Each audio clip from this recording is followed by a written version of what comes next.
권리를 낄 수가 있는 거야. 듣나요? 이해되셨죠? 그럴 일이 있어요, 없어요? 없단 말이에요. 없어요. 그럼 신탁 공매는 기본적으로 뭐다? 문제가 없다 해서 출발하는 거예요. 그러니까 여러분들이 경매에 익숙해 있는 권리 분석이 여기랑 상관이 없다는 거예요. 왜? 경매는 소유주가 김땡땡이기 때문에 이 사람한테 받을 돈을 부동산에다가 압류, 세금, 뭐를 잡아놓고 경매로 날리는 거예요. 됐죠? 그리고 돈을 받는 거죠.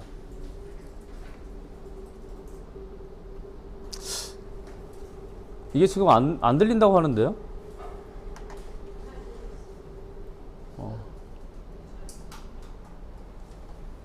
아, 이제 이해됐다. 자, 잘 들리시죠? 이제 알았어. 왜 여기랑 여기랑 괴리가 있는지 왜 그런지 알았어요. 아까 저는 여기서 설명을 하고 여기 안 들렸단 말이에요. 그러니까 이제 여기서는 중간부터 들리는 거예요. 그러니까 무슨 말인지 모르는 거예요. 이게 됐나요? 한 번 더 설명해 드릴게요. 그리고 나서 제가 넘어갈게요. 자, 다시 한번 설명드릴게요. 신탁공매가 문제가 없는 이유. 그러면 여러분들 제가 포인트를 알려드릴 거예요. 그리고 신탁공매를 다시 설명해 드릴 겁니다. 신탁공매가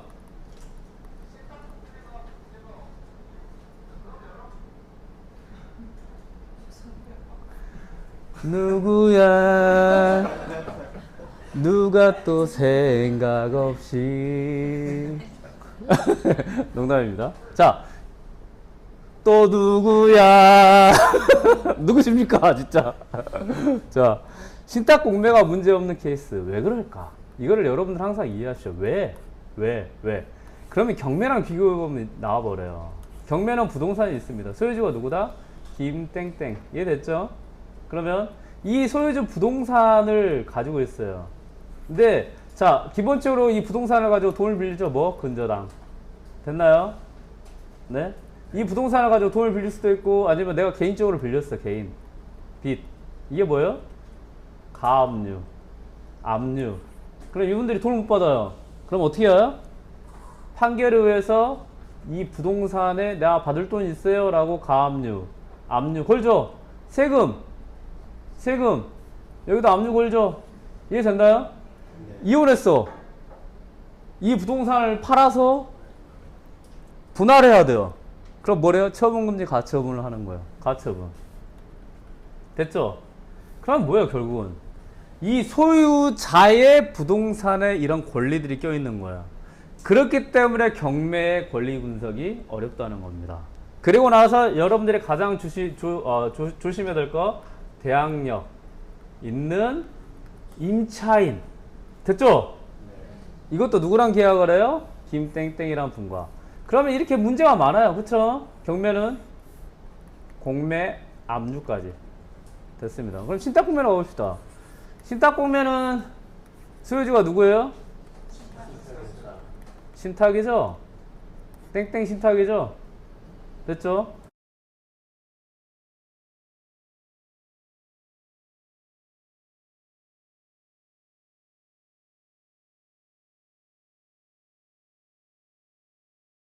됐죠?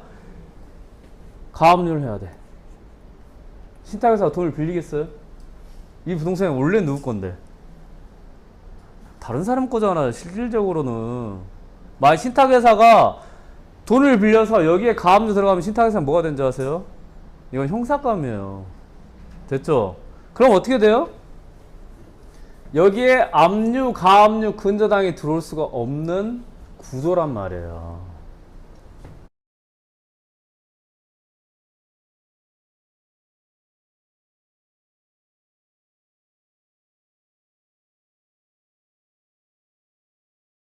15% 이상 신탁 공매 물건이 등기부등본이 굉장히 심플합니다. 소유권 이전 신탁, 을구 없음. 갑구에 가끔 압류가 있어요. 뭐? 재산세. 재산세는 왜 생길까요? 생길 수 있죠. 왜? 예전에는 재산세가 세금이 고지되잖아요. 실질 소유주한테 간 게 아니고 신탁회사에 갔어요. 신탁회사 그걸 받고 전화를 해요. 근데 전화번호가 신탁회사 전화번호 가지고 02로 시작해요. 그 일반 사람들이 전화 받아요, 안 받아요? 잘 안 받아. 안 받으니까 어떻게 해요? 2년, 3년 지나면 이게 체납이 돼버리는 거야. 소유주도 모르게. 그러면 거기에 압류가 걸리는 거예요. 근데 재밌는 거는 그 압류는 낙찰 받으면 다 소멸해 줍니다.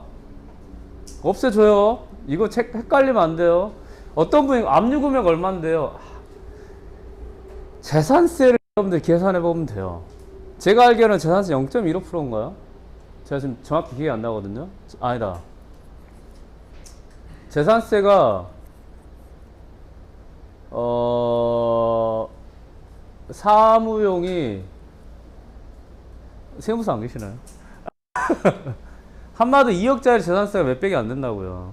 100도 안 할걸요? 주거가 0.25고 사무가 1%인가? 아니, 저 지금 기억이 잘 안 나요. 사무실 용도가. 그러니까 한마디로 여러분들이 낙찰 받아봤자 10억짜리 낙찰 받아도 재산세 얼마 안 된다고요. 이해되셨죠? 네. 그러니까 한마디로 문제가 안 될 가능성이 굉장히 높아요. 근데 이제 문제되는 케이스가 있어요. 어떤 케이스냐? 여러분들은 이제 뭘 하면 되냐? 문제되는 케이스만 누구한테 물어보면 돼요. 신탁, 회사와 공고문에. 비가조아님이 낙찰받았던 물건, 수익계약했던 물건도 공고문에 있더라고요. 줄을 그어가지고. 이런 부분이 있을 수 있다. 있죠? 네. 그 이후에 이제 이미 연락이 안 됐어요. 오늘 좀 설명을 하려고 했는데. 간단합니다.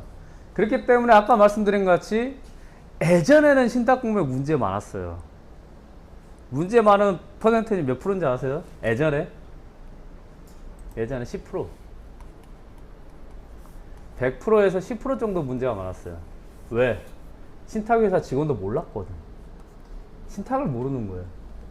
가장 중요한 건 뭐예요? 점유자?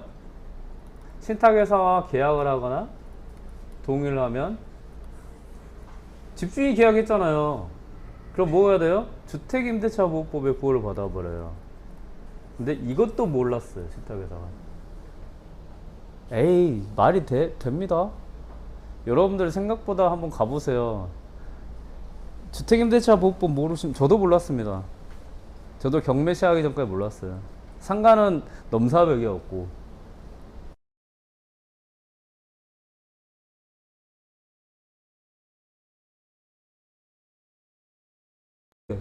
그랬던 사람이 지금 강의를 하고 있습니다.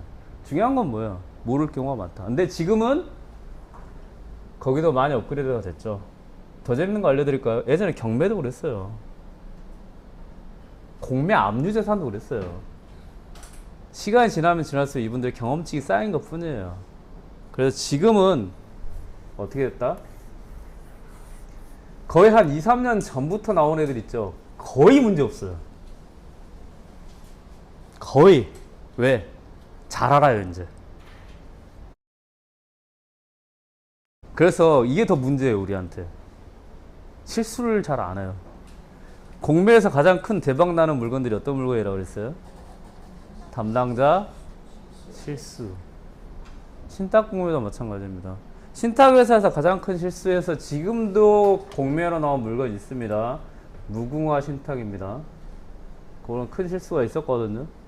왜냐면 임차인에 대한 보증금이 소유주한테 갔는데 그거를 회사에서 인정을 해줘 버렸어요. 그럼 여러분들은 물어보면 돼요. 저기 점유자 있는데 저 사람 신탁회사에서 동의해줬나요? 계약했나요? 이것만 물어보면 돼요. 근데 혹시나 저 계약해줬는데요? 동의해줬네요? 하잖아요? 그럼 입찰 들어가지 마세요. 근데 그런 물건이 100개 하나 도 안 돼요. 왜 그럴까요? 왜 그럴까? 왜 안 될까? 해보면 여러분들 실질적으로 물건을 낙찰 받아보면 알고 철회해보면 알아요. 그리고 신탁회사 입장으로 가면 알고 또 우선수익자 입장에 이해해도 알아요.